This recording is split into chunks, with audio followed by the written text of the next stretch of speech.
आनंद हा शब्द योग्यच नाही, पण थोडंसं समाधान वाटलं असतं, कारण का माझी अपेक्षा होती की सरकारने त्यांना अरेस्ट करायला हवी होती.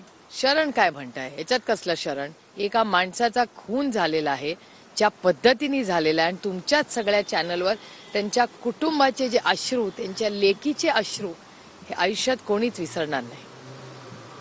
वाल्मिक कराड यांनी शरण देण्याच्या आधी एक व्हिडिओ पोस्ट केला होता.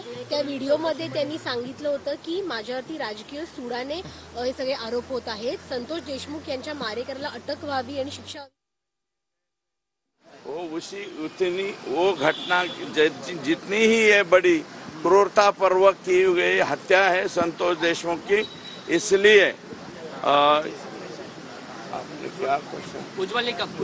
इसलिए पब्लिक प्रोसिक्यूटर करके जो वहाँ पे खड़ा करने हैं उज्जवल निकम जी को खड़ा करना चाहिए, ये मेरी मांग है और मैंने वो लिखित स्वरूप में की है।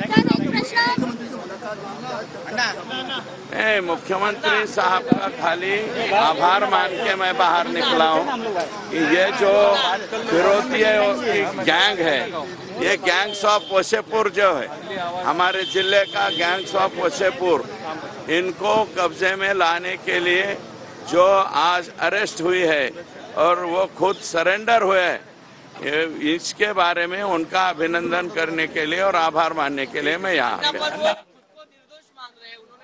बनाया खुद का, बोला कि अगर मैं इसमें दोषी पाया तो मैं सजा भुगतने के लिए तैयार हूँ। गांधी जी की भाषा बात कर रहे हैं। अफजल गुरु ने भी खुद को बोला था क्या मैंने गुनाह किया था?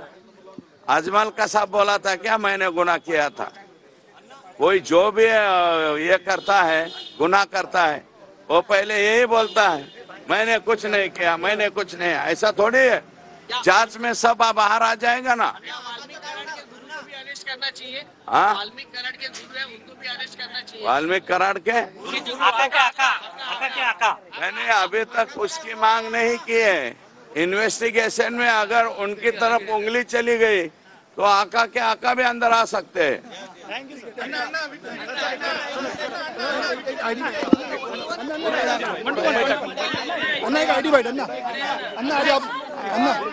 अरे एक मिनट अरे रुको ना भाई। सुरेश धस यांनी समाधान व्यक्त केलं या कारवाईबद्दल. त्याचबरोबर धनंजय मुंडे यांना तपास पूर्ण होईपर्यंत, चार्जशीट दाखल होईपर्यंत बिन खात्याचे मंत्री ठेवावं असं देखील सुरेश धस यांनी म्हटलं आहे.